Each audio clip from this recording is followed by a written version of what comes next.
Bonjour, bienvenue sur la chaîne. Aujourd'hui, je vais me régaler, je vais me faire un poulet au romarin et herbes de Provence. Je vous explique la petite technique que j'utilise et comment je le cuis. Bon, c'est un poulet bio de Leclerc, hein, je vous le dis. Vous utilisez du romarin en poudre, de préférence de votre jardin, hein, ça sera mieux, il sera bien meilleur. Je vous l'ai expliqué sur ma chaîne, hein, vous recherchez si vous voulez savoir comment je fais du romarin en poudre comme ça. Avec mes romarins, c'est très facile à faire. Vous cherchez hein, et sur ma chaîne. Et donc ce que je fais, c'est d'abord je prends de l'huile d'olive bio, hein, tout en bio, hein, pas gêné. Hein. Huile d'olive, je beurre le poulet d'huile. Pourquoi bah pour l'adhérence au romarin. C'est ça, et puis ça vous fait un peu des oméga 9, c'est pas plus mal. Comme ça vous n'aurez pas que des acides gras saturés de la viande. Donc c'est bien de mélanger les deux. Ensuite, bah, vous saupoudrez votre romarin, hein, et puis vous en mettez un maximum, hein, vous m'en mettez ici dans le trou, etc. Vous rajoutez donc, beaucoup de romarin. Hein. Et ensuite, herbes de Provence. Alors, herbes de Provence, mettez-les pas comme ça va être trop épais, même si ça marche quand même. Hein. Moi, je prends un poivrier, je les mets dedans et je saupoudre. Alors le goût est plus fort hein, sur les herbes de Provence parce qu'il y a du thym. Et puis les herbes de Provence, pour information, ça contient aussi du romarin. Mais c'est pas le vôtre, c'est pas pareil. Celui-ci, il a été stocké un peu trop longtemps. Tandis que votre romarin, lui, il est beaucoup plus frais de votre jardin. Parce que vous avez quand vous l'achetez, même en bio, hein, des fois, il a été stocké un an et puis vous le savez pas. Donc le goût est pas pareil. Donc ensuite, vous mettez herbes de Provence, bio, hein, vous pouvez en trouver sur internet. Vous achetez ça au kilo, ça sera beaucoup moins cher. Et vous en mettez, hein, bon, il y en aura moins, mais c'est le goût plus fort, donc pas de problème. Vous pouvez mettre un peu de poivre si vous n'avez pas de maux de tête, si vous n'avez pas de problème circulatoire. Donc un léger, hein. C'est un exhausteur de goût, mais léger, c'est pas la peine d'en mettre beaucoup. De toute façon, à la cuisson, le goût va un peu disparaître du poivre, donc c'est pas plus mal aussi de le mettre à la fin. Et surtout, vous mettez du sel. Du sel de l'île de Ré, c'est le meilleur. Et c'est le moins pollué. Il est loin des routes nationales, contrairement aux Gironde. Vous mettez du sel comme ça, gros sel que vous avez broyé fin, ou gros sel comme ça, tant pis si vous n'avez pas. Et pourquoi je mets beaucoup de sel d'abord, ça va vachement améliorer le goût. Et surtout, ça va baigner dans un jus qui contient du sel et ça fait office de conservateur.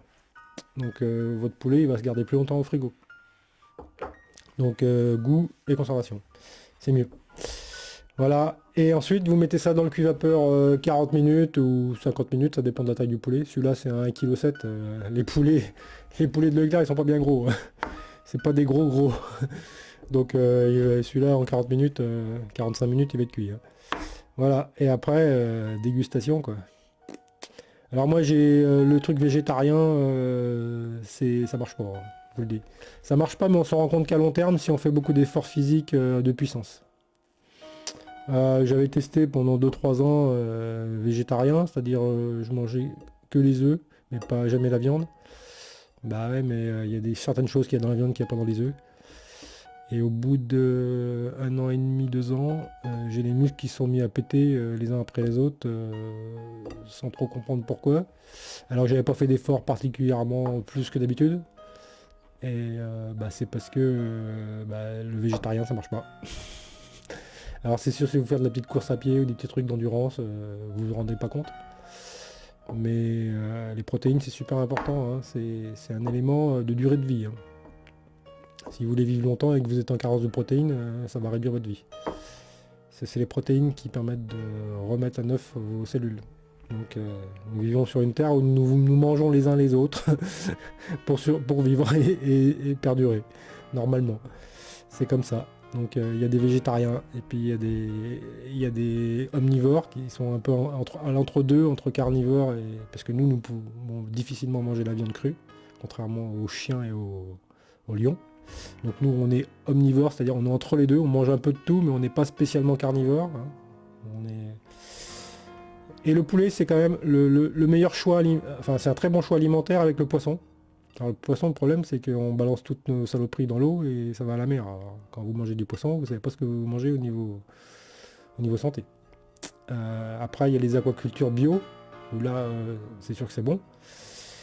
Mais c'est problématique. Donc l'idéal, je me dirais que c'est la truite saumonée, là, ce qui est vachement cher, qui est du poisson finalement qui est cru mais salé. Ça, c'est pas mal.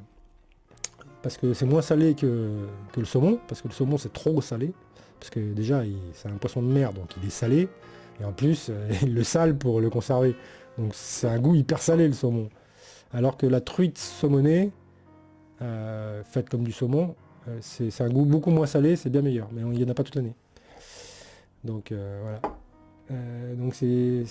Donc l'alternative au niveau environnemental, c'est le poulet, c'est bien mieux que... D'abord c'est une viande blanche, c'est moins problématique au niveau cardiovasculaire que les viandes rouges. C'est pas pour ça qu'il faut interdire les viandes rouges, mais faut les minorer. Et le poulet, ça demande peu d'énergie et d'eau par rapport au kilo de viande. C'est le plus compétitif au niveau viande blanche, le poulet. C'est ça qui est au niveau environnemental qui est le moindre mal. Puis les poulets, ils ont une vie destinée à se faire manger par les autres, hein, quand même, faut quand même le dire. Il y a les renards qui veulent les bouffer, il y a les humains qui les mangent, et tous les prédateurs, les blaireaux, voilà. Donc le poulet, c'est un peu, il est destiné à fuir et à se faire bouffer, quoi. Et son seul moyen de subsistance, c'est de pondre beaucoup et de faire beaucoup de petits. Alors, malheureusement, nos poulets ont perdu cette caractéristique génétique de beaucoup pondre et beaucoup couver. Mais ça, c'est de la faute de l'homme.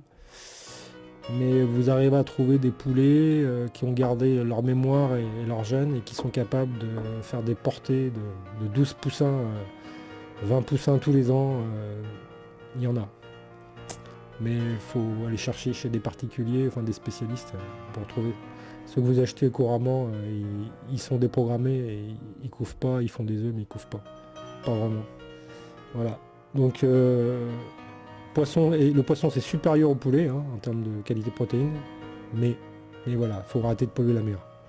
Donc faut arrêter de balancer des trucs, faut arrêter de polluer la rivière, donc faut arrêter de polluer la rivière, donc faut arrêter de mettre un tout à l'égout. Donc ça, voilà, il y a plein de choses qui n'existent pas encore. Il faut tout passer en fait, faut rien jeter à la rivière, rien du tout. Il faut supprimer tous les tout à l'égout. Enfin, c'est surtout qu'il faut supprimer la sortie du tout à l'égout vers la rivière. Il faut la rediriger vers des bassins de décantation, d'évaporation, comme c'est fait à Rochefort. À Rochefort, tout le tout à l'égout est basé sur des bassins d'évaporation. Alors à l'hiver, ça s'évapore pas, hein. Donc les bassins, ils ont un volume qui peut encaisser, bien que ça s'évapore quand même un peu, parce qu'il a plu dans ma bagnole. J'avais laissé le capot ouvert. J'avais laissé le capot ouvert de la voiture. Et il a plu. Il y avait plein d'eau sur le moteur et tout. Dehors, il fait 5 degrés, hein. Je me suis dit, la flotte, elle va rester, je sais pas combien de temps, ça va pas s'évaporer. J'ai refermé le capot, et ça s'est évaporé. Même à 5 degrés, l'eau s'évapore.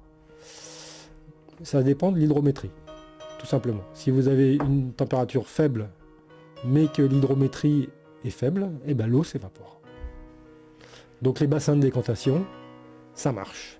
Et les boues polluées, après, elles sont retraitées en centres spéciaux, incinérés, ou même, voilà. Et donc, ce qui fait qu'il n'y a aucun polluant qui va vers la nappe phréatique, ni vers la rivière.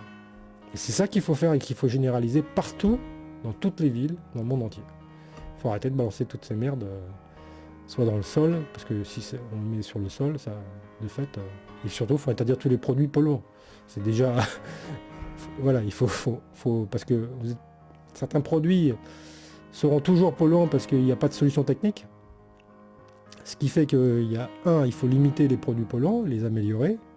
Mais ça demande beaucoup plus de temps. Par contre, c'est assez facile, et ça c'est déjà au point, de diriger toutes les pollutions vers des bassins de décantation comme à Rochefort. Voilà. Si vous voulez, vous pouvez, ça s'appelle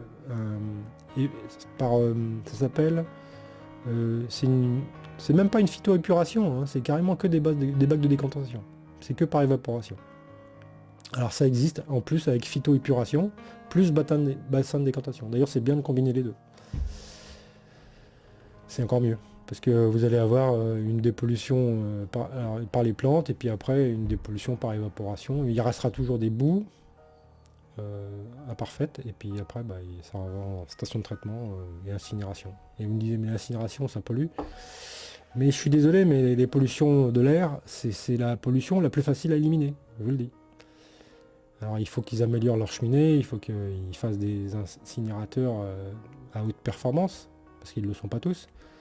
Mais l'air se décontamine naturellement par la ionisation de la Terre. Dès lors qu'on ionise de l'air, les polluants,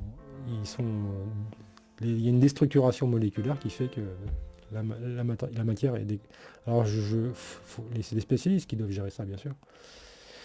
Mais il y a des fois, la chimie, ça peut être un peu compliqué. Mais en tout cas, si on supprime déjà tous les produits nocifs qui peuvent être digérés par les plantes, bon bah là, on a gagné, quoi.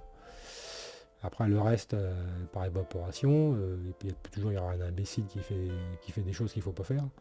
Et puis quand on aura supprimé les bagnoles à combustion interne, on n'aura plus la pollution des hydrocarbures, des huiles, etc. Alors, il y aura toujours un peu de graisse dans les roulements, mais enfin, par rapport à aujourd'hui, on aura diminué de plus de 100 fois.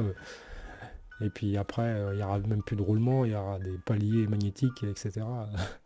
Quand on aura progressé sur les matériaux, on aura des paliers magnétiques beaucoup plus puissants que ceux qu'on sait faire aujourd'hui, qui permettront de tenir une voiture sans aucun frottement. Et là, puis après, ce sera carrément l'antigravité. On n'y est pas encore. Mais il faut y aller progressivement. Et voilà, pour le moment, on pollue. Donc voilà, poulet, œufs, vous avez déjà tout. Hein. La vitamine B12, c'est dans les œufs. Vous avez tout. Avec du poulet, vous avez tout. Et puis, il vous reste plus que le fromage de chèvre. Voilà. Et puis, vous vivez longtemps et en bonne santé. Allez, au revoir.